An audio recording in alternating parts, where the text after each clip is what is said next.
You and Hulk were once good friends. Yeah. What's the likelihood of that ever being repaired? Never. Hulk Hogan shut down Jesse Ventura's push for a wrestlers union, drove a wedge into Randy Savage's marriage, and even accused The Undertaker of breaking his neck. In this video, I'll show you 10 wrestlers who had real personal reasons to be afraid of Hogan. Jesse Ventura.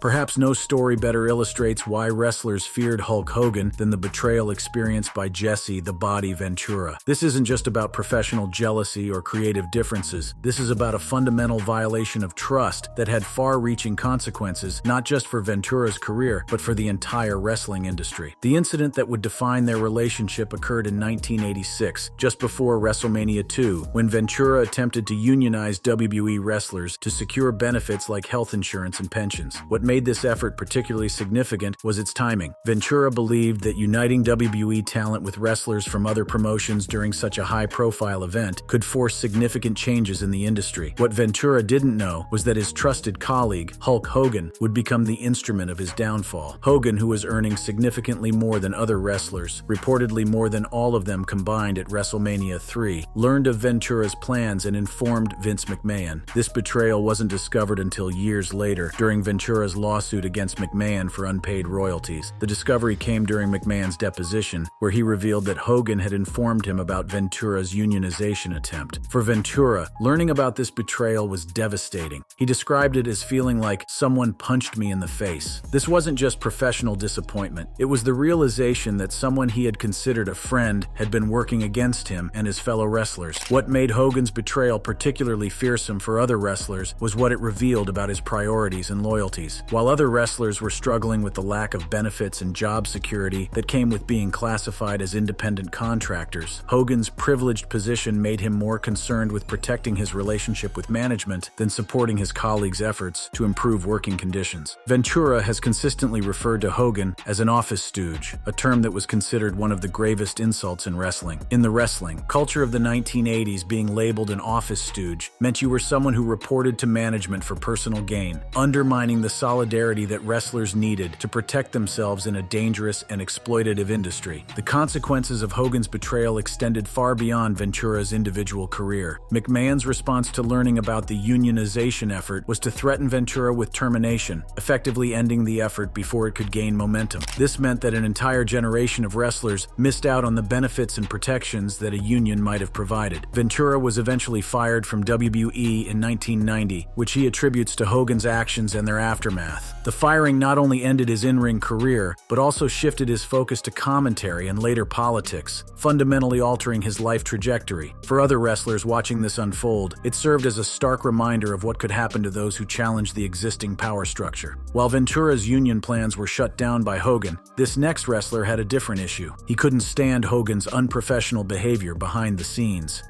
Andre the Giant.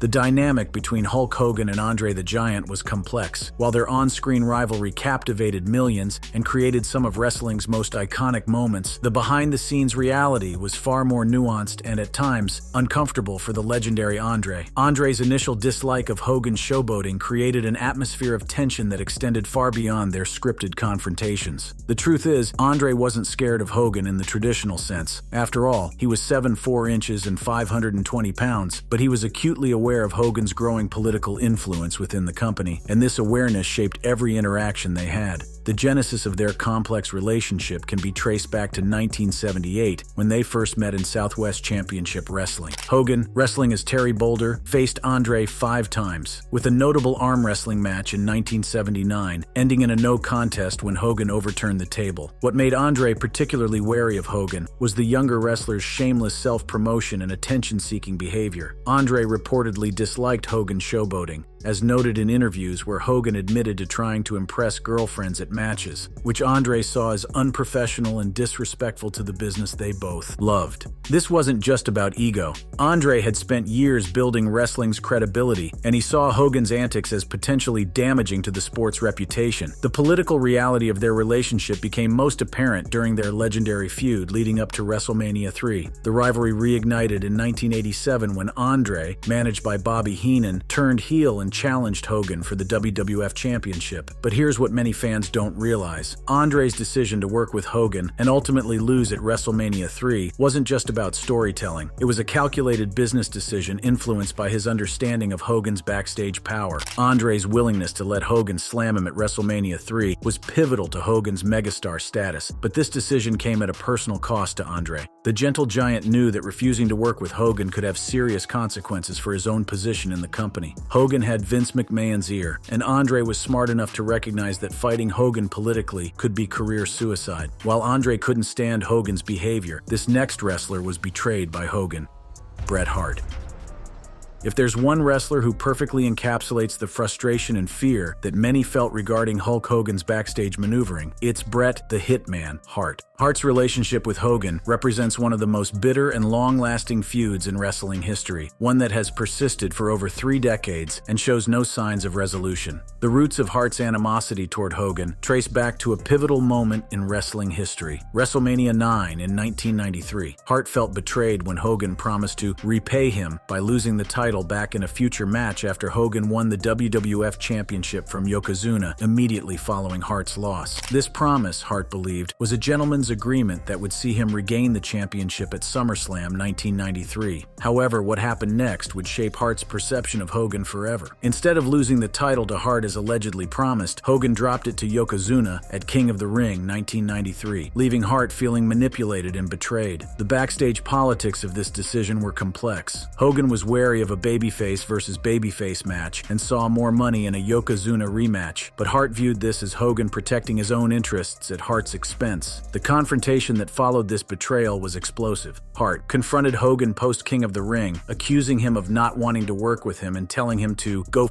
yourself. This wasn't just professional disappointment talking. This was genuine fear and anger at Hogan's ability to manipulate situations to his advantage, potentially derailing other wrestlers' careers in the process. What made Hart particularly fearful of Hogan was the realization that Hogan's influence extended far beyond his own storylines. Hart understood that Hogan could effectively veto storylines, control creative direction, and influence who received pushes and who didn't. This kind of power made Hogan someone to be feared, not because of his physical presence, but because of his ability to make or break careers with a simple conversation with Vince McMahon. Hart's fear wasn't unfounded. Throughout the 1990s and beyond, he witnessed firsthand how Hogan's political maneuvering affected not just his own career, but the careers of countless other wrestlers. Hart has publicly criticized Hogan's wrestling abilities, stating, I'm not a big Hulk Hogan fan. I think he's a phony piece of shit.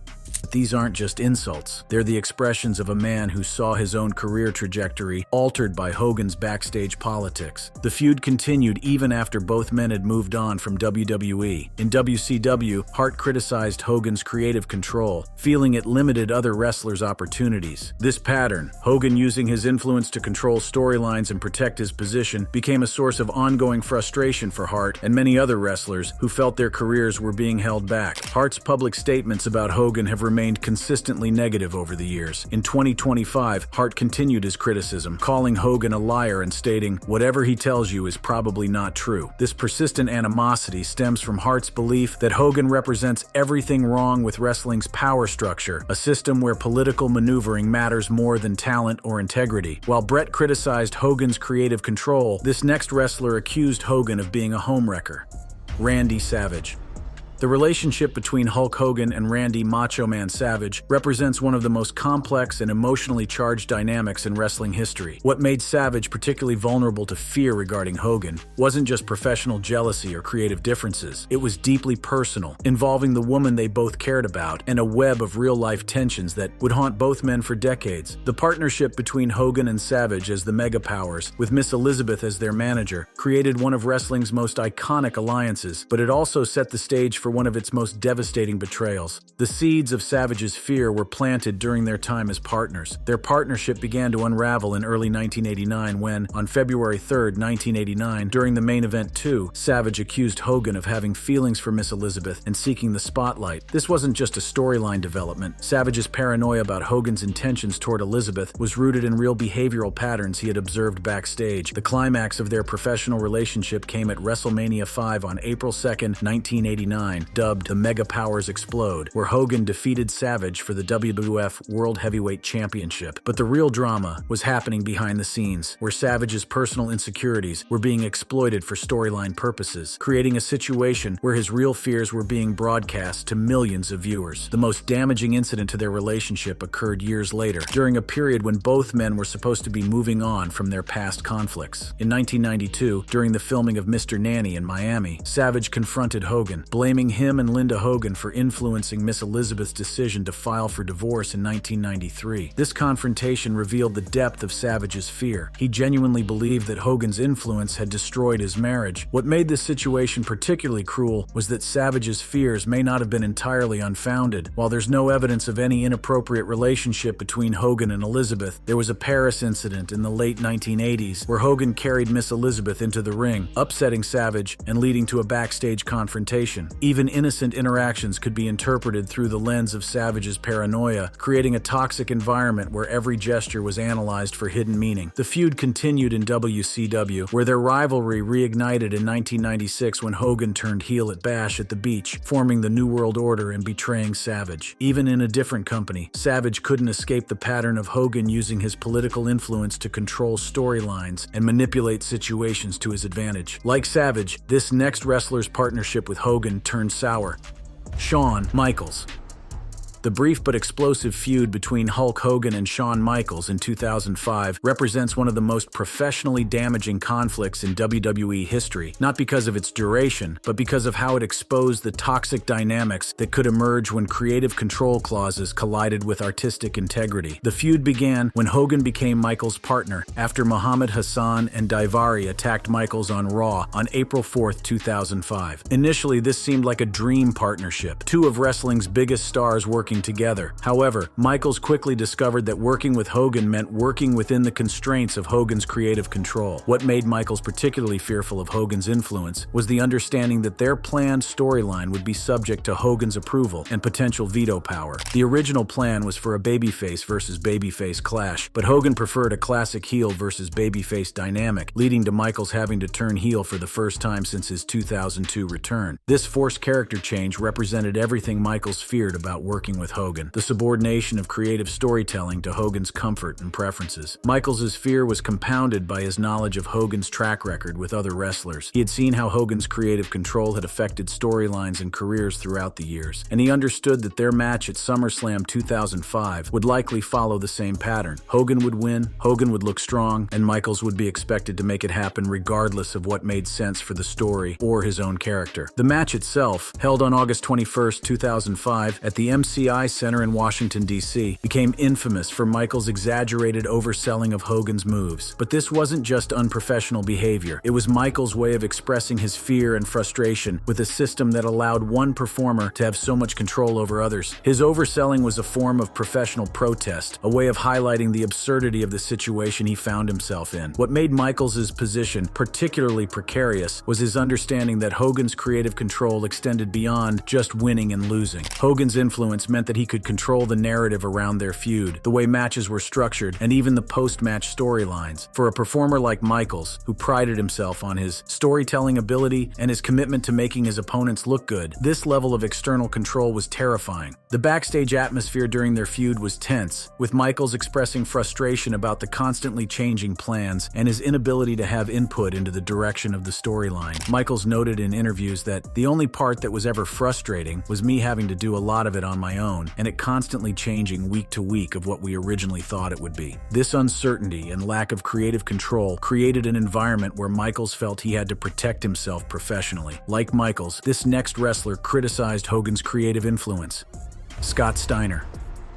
If there's one wrestler who embodied the raw, unfiltered fear and anger that many felt toward Hulk Hogan's backstage politics, it's Scott Big Papa Pump Steiner. Unlike other wrestlers who learned to navigate around Hogan's influence or who expressed their concerns in measured terms, Steiner's approach was direct, confrontational, and often explosive. The feud's roots trace back to 1998 when Steiner turned heel, and Hogan allegedly used his creative control to influence booking decisions. What made this particularly devastating for Steiner was the timing. He had spent years building up to this heel turn, and Hogan made the call for him to lose his first match after turning heel, which was only confirmed 10 minutes before the show started. This last-minute decision left Steiner in a state of professional uncertainty that would define his relationship with Hogan for decades to come. What made Steiner's situation particularly volatile was his personality. He was never one to back down from a confrontation, and he viewed Hogan's political games as a direct challenge to his own credibility and career prospects. Steiner has publicly called Hogan derogatory names like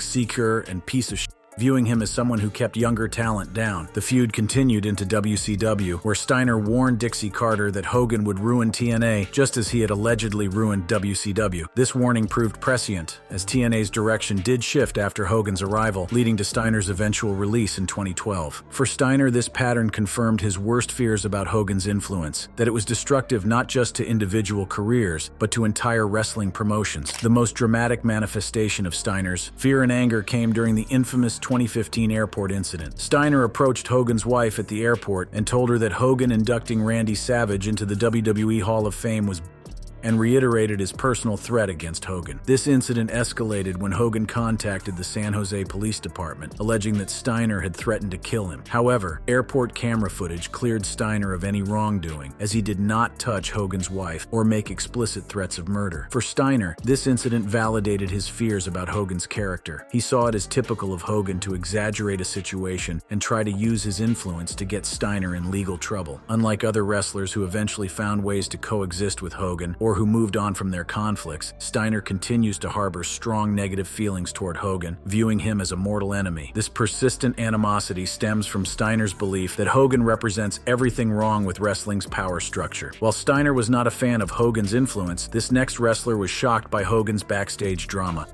Sid Vicious.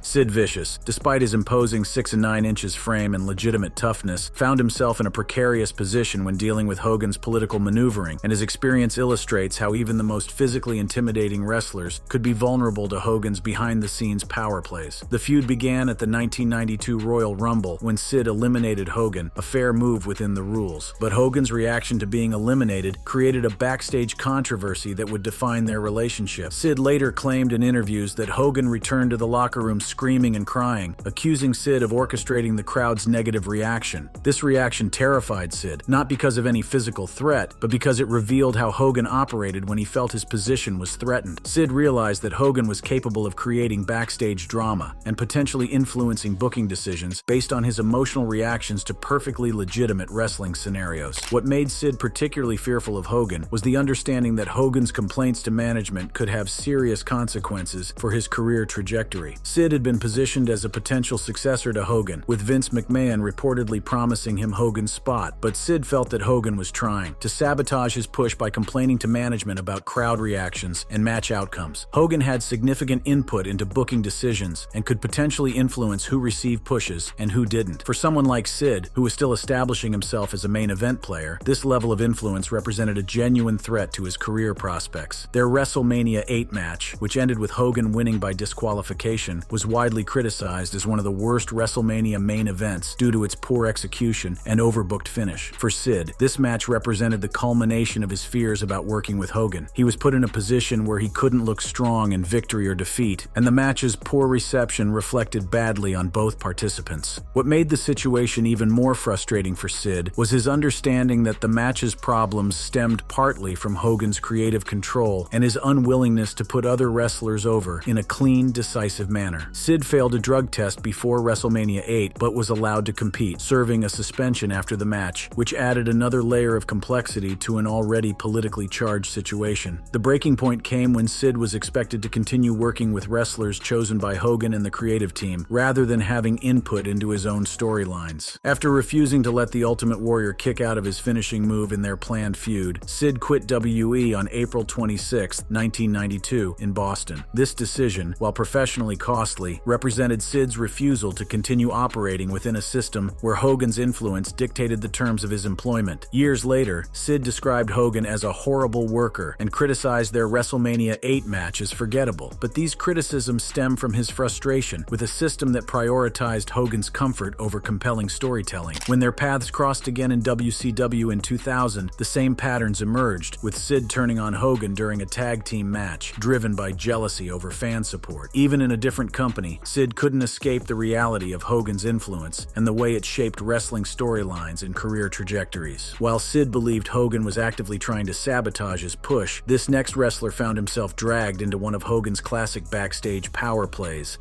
The Undertaker.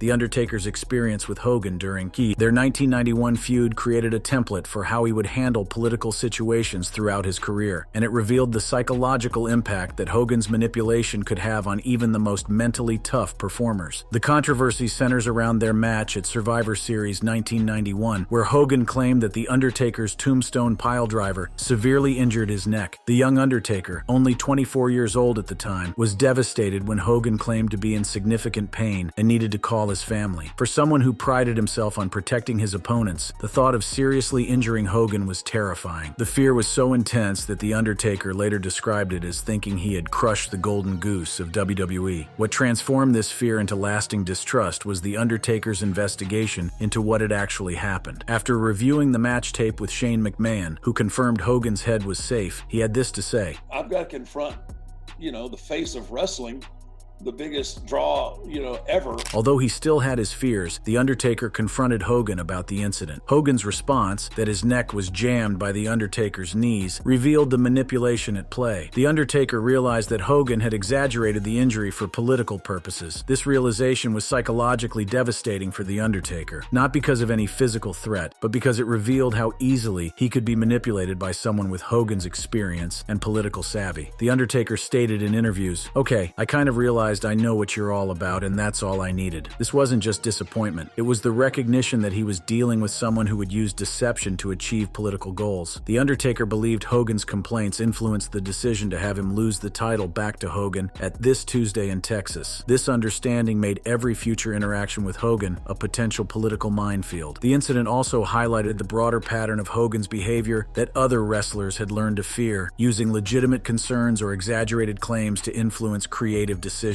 For The Undertaker, this revelation was particularly damaging because it came at such an early stage in his career, shaping his understanding of how the wrestling business operated at the highest levels. When they worked together again in 2002, The Undertaker's approach was notably different. He was professional but guarded, treating Hogan with the respect due to his position while maintaining the psychological distance necessary to protect himself. This evolution from devastated young wrestler to cautious veteran illustrates the lasting impact that Hogan's political maneuvering could have on other performers. While The Undertaker confronted Hogan's lies, this next wrestler took a different approach: Kurt Angle.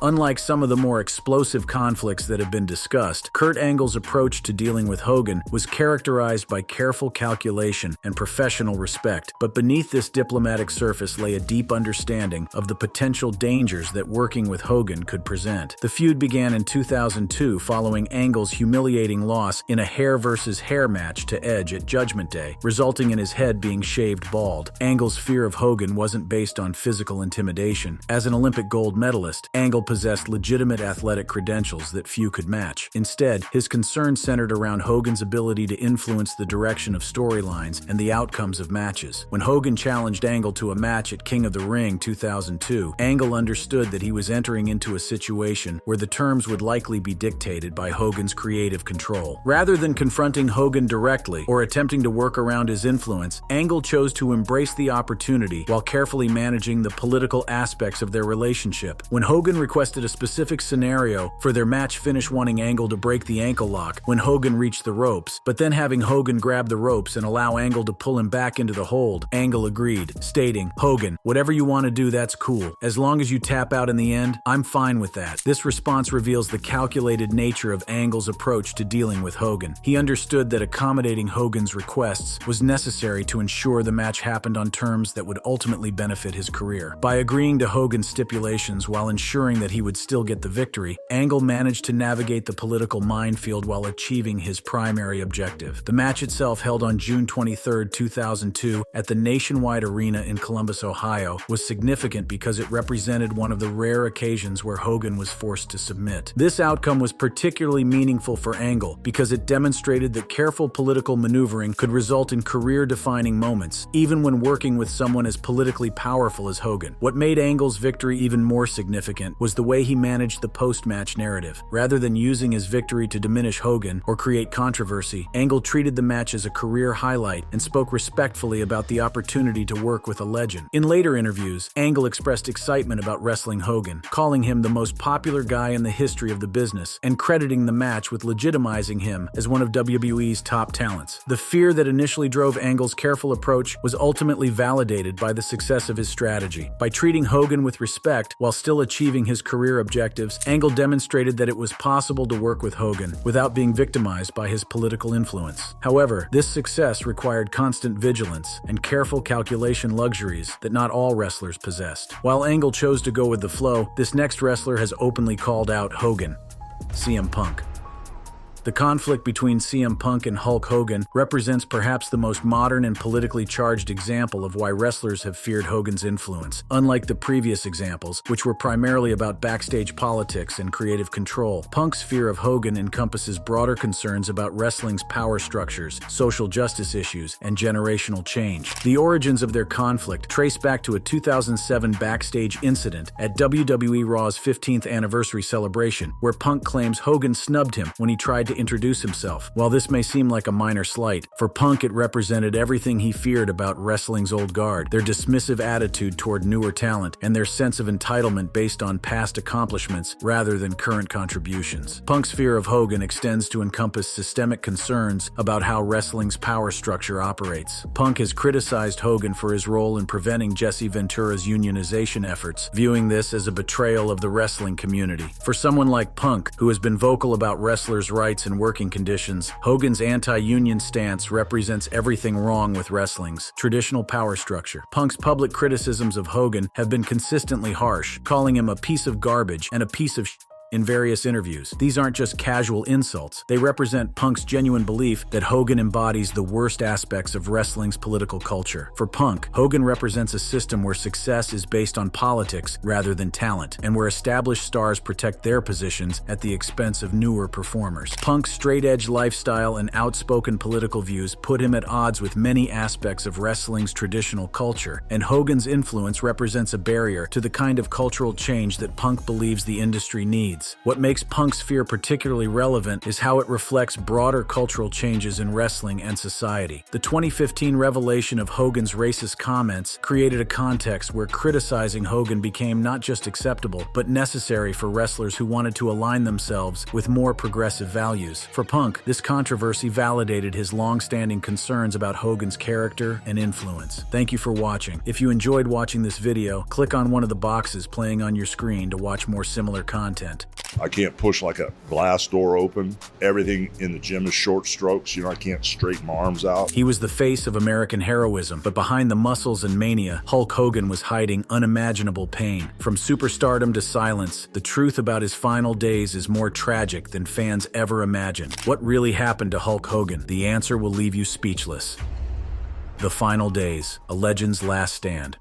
The wrestling world woke up to devastating news on July 24, 2025. Hulk Hogan, the most recognizable name in professional wrestling history, had died at the age of 71 at his home in Clearwater, Florida. But what makes this story even more heartbreaking is how few people saw it coming, and how the man who had entertained millions was suffering in silence during his final months. At approximately 9:51 a.m. on that fateful Thursday morning, emergency services received a cardiac arrest call from Hogan's residence. First responders arrived to find the legendary wrestler in critical condition, treated him at the scene, and rushed him to Morton Plant Hospital, where he was pronounced dead at 11:17 a.m. The Clearwater Police Department confirmed there were no signs of foul play, ruling it a death from natural causes. But to understand what really happened to Hulk Hogan in his final days, we need to peel back the layers of public appearances and social media posts to reveal a man who was fighting the biggest battle of his life and losing. His last public appearance was just 6 months before his death, on January 6, 2025, during WWE Raw's historic debut on Netflix. Appearing alongside his longtime friend Jimmy Hart, Hogan was there to promote his Real American beer brand. To the millions watching, he seemed like the same larger-than-life character they'd known for decades. But those close to him could see the truth. This was a man in tremendous pain, putting on one final performance for his fans. How much pain are you in right now? That's kind of funny. Because I had a physical therapist ask me yesterday, if you could be out of pain, or you could have a perfect championship walk, what would you rather have? And I said, I'd rather have the walk. She goes, you're out of your mind. I said, yes, I am, because everything hurts. The pain Hogan described in that interview wasn't just physical discomfort. It was a constant, overwhelming agony that had become his daily reality. Over the course of his career, Hogan had undergone approximately 25 surgeries in a 10-year period, including 10 back surgeries, 2 knee replacements, 2 hip replacements, shoulder surgeries, and procedures on his eyes and abdomen. Each surgery was a reminder of the devastating toll that decades of professional wrestling had taken on his body. The most recent and perhaps most serious of these procedures occurred in May 2025 when Hogan underwent major spinal surgery, a 4-level anterior cervical discectomy and fusion ACDF procedure. This wasn't a routine operation. It was a desperate attempt to address decades of spinal damage that had left him barely able to function normally. It's hard to explain. Like, if I'm going to brush my teeth and I'm leaning on the counter brushing my teeth, I can't push away. So when I'm done brushing my teeth, I have to lean in like that and then pull back. You know, I can't push like a glass door open. Everything in the gym is short strokes. You know, I can't straighten my arms out. This description paints a devastating picture of a man whose body had essentially betrayed him. Simple tasks that most people take for granted, brushing teeth, opening doors, basic movements, had become monumental challenges. The physical deterioration was so severe that Hogan had shrunk from his prime height of 6'7" inches to 6'4" inches due to spinal compression from multiple surgeries. His wife, Sky Daly, had been fighting rumors about his declining health for weeks before his death. Radio host Bubba the Love Sponge had claimed that Hogan was in a coma and near death, reports that Sky vehemently denied, stating that his heart was strong and there was no brain damage. Looking back, it's clear that Sky was trying to protect her husband's privacy and dignity during what must have been an incredibly difficult time. The couple had married in September 2023, and by all accounts, Sky had brought stability and peace to Hogan's life during his final years. She was described as a fellow believer who shared his Christian faith, and their relationship seemed to provide him with the emotional support he needed to face his mounting health challenges. Death, that's a believer. She sometimes, not that she didn't understand me, but sometimes, you know, like with homeless people, you know, I see homeless people, I don't give them $20. You know, I don't want to talk about the lady I was married to before, but sometimes if I had a wad of hundreds in my wallet, I'd take them out and just give them to them. This generosity extended beyond strangers on the street. Just days before his death, Hogan and Sky had purchased a car for her sister's family after they lost their vehicle in flooding. When Sky expressed concern about their financial situation, Hogan's response was simple: just go buy him another car. It was a gesture that perfectly encapsulated the man he had become in his final years. Someone who understood that true wealth wasn't measured in dollars, but in the ability to help others. But perhaps the most revealing insight into Hogan's final mindset came from his spiritual journey. Having accepted Christianity at age 14, Hogan had experienced periods of falling away from his faith throughout his life. However, his final years were marked by a genuine return to those beliefs, and they seemed to provide him with peace as he faced his mortality. The story of his father's deathbed conversion remained one of the most important moments in Hogan's life, and it seemed to inform his own approach to facing the end. Probably the best day of my life was when my father was on his deathbed. And we hadn't really had much of a relationship then, but when he told me he was proud of me, it made me feel like $1 million, you know. But then the greatest day of my life was when he was on his deathbed and he accepted Jesus Christ as his Lord and Savior. This spiritual foundation seemed to give Hogan strength during his final struggles. Friends and family noted that despite his physical pain and health challenges, he maintained an optimistic outlook and continued to express gratitude for his life and career. As news of his death spread around the world, it became clear that Hulk Hogan's passing marked the end of an era, not just for professional wrestling, but for a particular type of American heroism that he had embodied for over 4 decades. The boy from Clearwater, Florida, who had been afraid to take his shirt off at the beach, had become the most recognizable athlete in the world and had paid the ultimate price for that transformation. The rise of a legend from broken dreams to global icon. Terry Gene Bollea was born on August 11, 1953, in Augusta, Georgia, but grew up in Clearwater, Florida. The man who would become wrestling's ultimate superhero started life as anything but heroic. In fact, his high school years were marked by insecurity and self-doubt that would seem impossible to anyone who only knew him as Hulk Hogan. If we were in high school together, 10th grade, who was Hulk Hogan in 10th grade? Oh my gosh, a very fat kid that was afraid to take his shirt off. And even because I lived in Clearwater, Florida, went to school, Robinson High School, University of South Florida, and I was really fat and overweight in high school and really never had a girlfriend until like my senior year. This transformation from an overweight, insecure teenager to a global icon didn't happen overnight. It was forged through years of determination and an almost obsessive drive to escape what he perceived as the limitations of his upbringing. Terry's father was a pipe fitter who worked construction, while his mother was a housewife. They weren't wealthy, and this economic reality became a powerful motivating force in young Terry's life. I grew up, in a very poor area, which I did not even understand at the time. I got one bicycle, and when I was a kid, it got stolen. I never got another one. So, I didn't realize. I thought that was my fault, and I understood that. I didn't realize that, they couldn't afford to buy another one at the time, The first glimpse of the future Hulk Hogan came through music. By age 17, Terry was playing in rock bands around the Tampa Bay area, making $300–400 a week, which was substantial money for a teenager in the 1970s. Music became his first escape from what he saw as an economically limited future, and it gave him his first taste of performing for audiences. Well, for me, and this sounds terrible, but I was doing anything to avoid working a real job.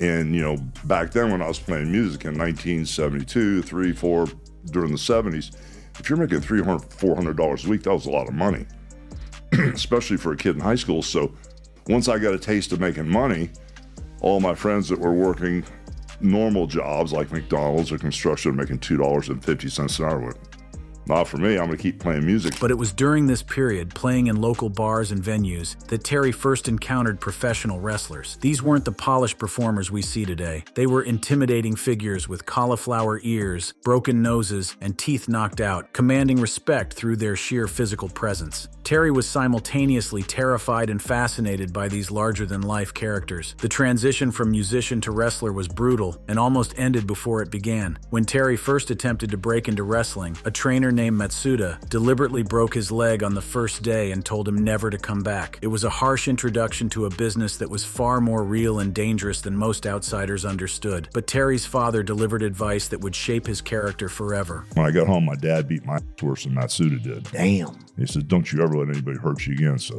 it straightened me right up. This moment marked a fundamental shift in Terry's approach to life. He returned to wrestling training with a new attitude, one that wouldn't accept defeat or humiliation. The foundation of what would become Hulk Hogan was being built not just through physical training, but through mental toughness and an absolute refusal to back down. The early years were marked by constant struggle and multiple attempts to quit. Wrestling 13 times a week for just $125, Terry would often return to working as a longshoreman, where he could make $400 a day. The financial disparity was staggering, and it drove him away from wrestling multiple times. Oh yeah, when you're beating shit out of somebody at a Best Western. Yeah, I was gigging my head for $5 a night. And then in between rock and roll bands, one of the lead singers in my band got me in the laborers union here, because in between bands, we'd go to the labor hall, and they pull your numbers. But something kept pulling him back to wrestling. The breakthrough moment came when Vince McMahon Sr. discovered Terry and gave him the name Hulk Hogan. The origin of this name reveals both the promotional mindset of the era and the accidental nature of what would become the most famous character in wrestling history. So anyway, as I'm talking, he goes, "You know what? I want you to be Hulk Hogan." I said, "Well, what does Hulk Hogan mean?" He goes, "Well, I got Ivan Putski for the Polish Americans, Bruno Sammartino for the Italian Americans, Chief Jay Strongbow for the Native American Indian Americans, and I want you to be Hulk Hogan for the Irish Americans. And here's 2 bottles of red dye. I want your hair red." Terry refused to dye his hair red, but the name stuck. This early act of defiance hinted at the independent streak that would define his entire career. More importantly, it showed that even in the early stages, Terry understood that authentic character development couldn't be forced from the outside. The real transformation began when Terry moved to Minnesota in the early 1980s. It was there that he truly discovered his ability to connect with audiences on an emotional level. He developed the entrance music, the merchandise sales, and the crowd interaction, techniques that would become hallmarks of his character. Then I figured the business out. Right. Then I went back, and one time I slammed somebody. I looked at the crowd, I went like that, and the reaction got more response than the body slam. Yeah. I'm like, wait a minute. Let me hit somebody in the throat, and then look, and the reaction got, more. I said, okay, now I got it. It took me a while to figure it out. This was the eureka moment when Terry Bollea truly became Hulk Hogan. He had discovered that wrestling wasn't really about athletic competition. It was about storytelling, emotion, and giving people hope. The character he created was essentially himself amplified, a working-class hero who refused to give up, who stood up for what was right, and who encouraged kids to make positive choices. The timing couldn't have been more perfect. When Hogan returned to WWF in 1983, Vince McMahon Jr. had ambitious plans to expand beyond the traditional territorial system. What McMahon needed was a larger-than-life character who could transcend regional boundaries and appeal to a national audience. Hulk Hogan was exactly that character. On January 23, 1984, at Madison Square Garden, Hulk Hogan defeated the Iron Sheik to win the WWF World Heavyweight Championship. This wasn't just a wrestling match. It was a cultural moment that would change the entertainment landscape forever. The political storm, the landscape couldn't have been greater for the storyline. Wow. Because the Iron Sheik was actually the real bodyguard for the Shah of Iran. Cosgo Lazari was his real name. He was the actual bodyguard, and at that time, Iran was holding 444 American hostages at that time. So you had this real American hero, Hulk Hogan, the character, going against the Sheik of, the Iron Sheik.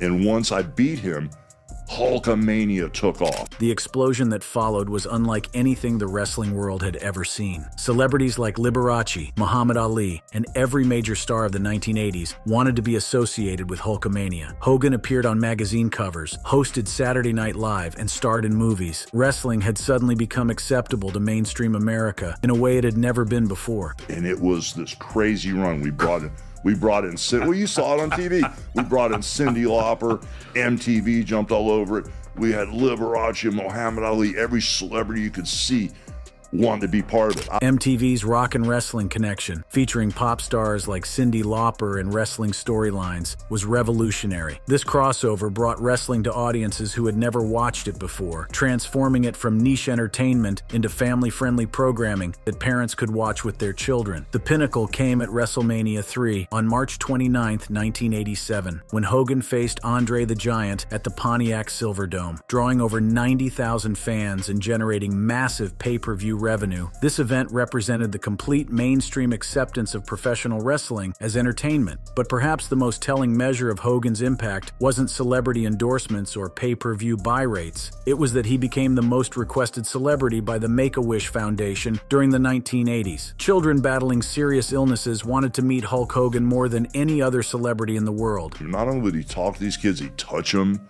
and rub their backs. And one of my favorite things is to grab these special kids and go, hey, I'm really tired, and I'm a lot older than you. His match with Andre the Giant on The Main Event drew 33 million viewers, setting television records that still stand today. Hogan headlined 8 of the first 9 WrestleMania events, and his first WWF Championship reign lasted 1,474 days. The character had transcended wrestling to become a genuine cultural phenomenon. Hulk Hogan wasn't just a wrestler. He was a symbol of American optimism, perseverance, and the belief that good could triumph over evil. His catchphrases became part of the national vocabulary. His imagery was instantly recognizable worldwide, and his message of training, prayers, and vitamins influenced an entire generation. But this incredible success came with a personal cost that was only beginning to become apparent. The physical demands of maintaining the Hulk Hogan character, the pressure of being a role model to millions of children, and the business pressures of being the face of a rapidly expanding entertainment empire were taking their toll on Terry Bollea. The relationship between character and performer was becoming increasingly complex. While Hulk Hogan was invincible, Terry Bollea was human. While Hulk Hogan never gave up, Terry Bollea was accumulating injuries and emotional scars that would affect him for the rest of his life. There had to be a degree of separation from me because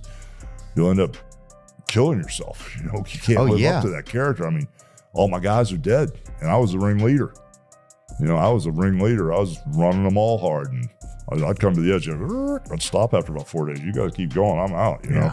By the late 1980s, Hogan had achieved everything a professional wrestler could dream of, but the seeds of future struggles were already being planted. The physical punishment was accumulating, the creative constraints were becoming stifling, and the pressure of being the industry's biggest star was becoming overwhelming. What nobody could have predicted was that Hogan's greatest triumphs still lay ahead of him, but so did his greatest controversies, his most profound personal struggles, and ultimately, the tragic decline that would lead to his death at 71. The boy who had been afraid to take his shirt off had become the most famous athlete in the world, but the price of that transformation was only beginning to become clear.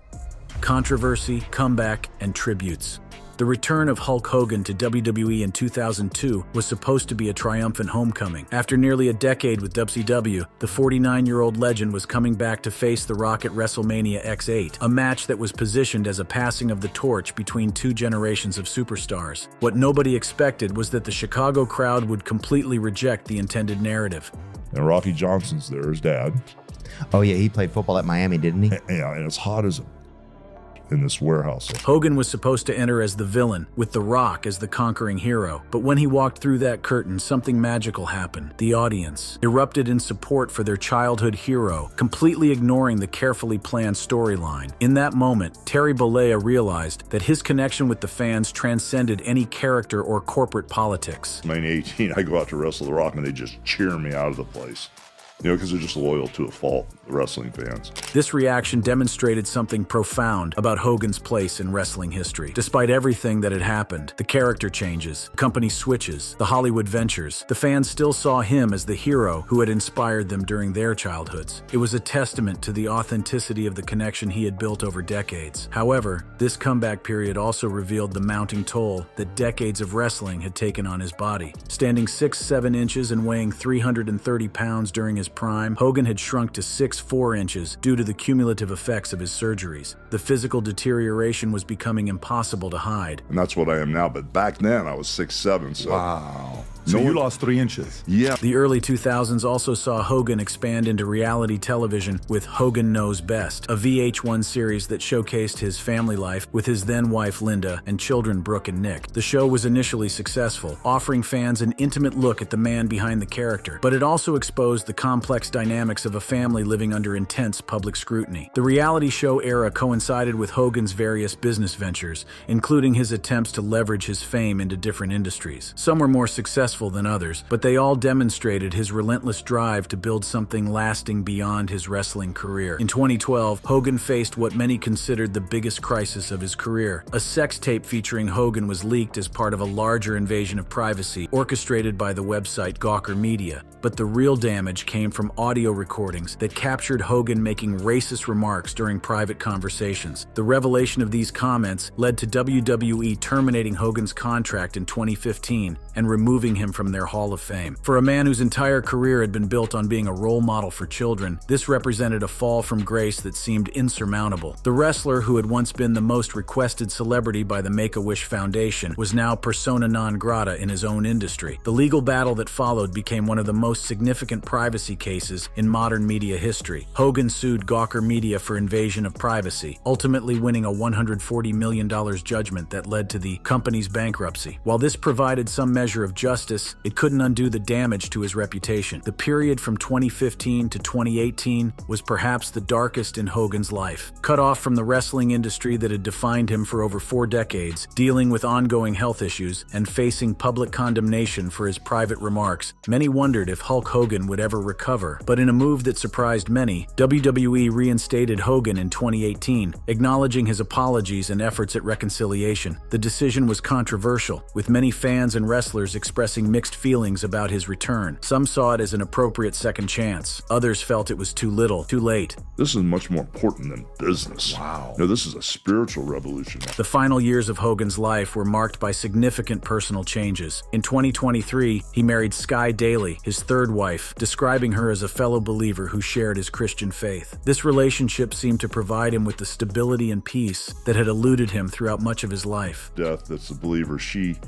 sometimes, not that she didn't understand me, but sometimes, you know, like with homeless people, you know, I see homeless people, I don't give them $20. You know, I don't want to talk about the lady I was married to before, but Sometimes if I had a wad of hundreds in my wallet, I'd take them out and just give them to him. Hogan's spiritual journey became increasingly important to him in his later years. He frequently spoke about his faith and how it had helped him navigate the various crises in his life. This wasn't just public relations. Friends and family noted genuine changes in his personality and priorities. His final business venture was Real American Beer, launched in 2024 with the goal of bringing Americans together. The timing was significant, as it coincided with his decision to publicly support Donald Trump's presidential campaign, a move that surprised many given his previous attempts to stay out of politics. And when they tried to kill Trump, someone that I knew personally, it affected me worse. And, I sat up off the couch and I said, that's it. This has to stop. Hogan's appearance at the 2024 Republican National Convention marked his first major political endorsement. For a man who had built his career on avoiding controversial political positions, this represented a significant departure, but it also demonstrated his willingness to stand up for his beliefs, regardless of potential consequences. The decision to go public with his political views was driven by his perception that the country was in crisis. Having lived through the 1980s as a symbol of American patriotism, Hogan felt compelled to speak out about what he saw as threats to American values. And so that Republican convention was my first time to actually stand up and be a man and not just talk like one, but actually be one. And so I felt so strong about it. Unfortunately, on the morning of July 24th, 2025, that storm finally took its toll. The immediate reaction to Hogan's death was overwhelming. WWE issued a statement expressing their sadness and acknowledging his role in helping the company achieve global recognition in the 1980s. Wrestlers from every era shared memories and tributes, with many noting his generosity and willingness to help others behind the scenes. Ric Flair, Hogan's longtime friend and occasional rival, expressed shock at the news and revealed how Hogan had personally helped him during family crises. These personal anecdotes revealed a side of Hogan that the public rarely saw, a man who, despite his own struggles, consistently tried to help others. Not only would he talk to these kids, he'd touch them and rub their backs. And one of my favorite things is to grab these special kids and go, hey, I'm really tired, and I'm a lot older than you. The tributes that poured in from around the world painted a complex picture of a man who had been both beloved and controversial, heroic and flawed, larger than life yet ultimately human. Political figures, including high-ranking government officials, acknowledged his cultural impact and his role in American entertainment. But perhaps the most poignant tributes came from ordinary fans who shared stories of how Hulk Hogan had impacted their lives. Children who had grown up watching Hulkamania, teenagers who had been inspired by his message of hard work and dedication, and adults who had found comfort in his presence during difficult times in their own lives. The wrestling industry that Hogan left behind was vastly different from the one he had entered in 1977. He had been instrumental in transforming professional wrestling from a regional, niche entertainment into a global, billion-dollar industry. His influence could be seen in everything from merchandising strategies to character development to the way wrestling integrated with mainstream media. Dave Meltzer, the respected wrestling journalist, perhaps summed it up best when he said, "You can't possibly overrate his significance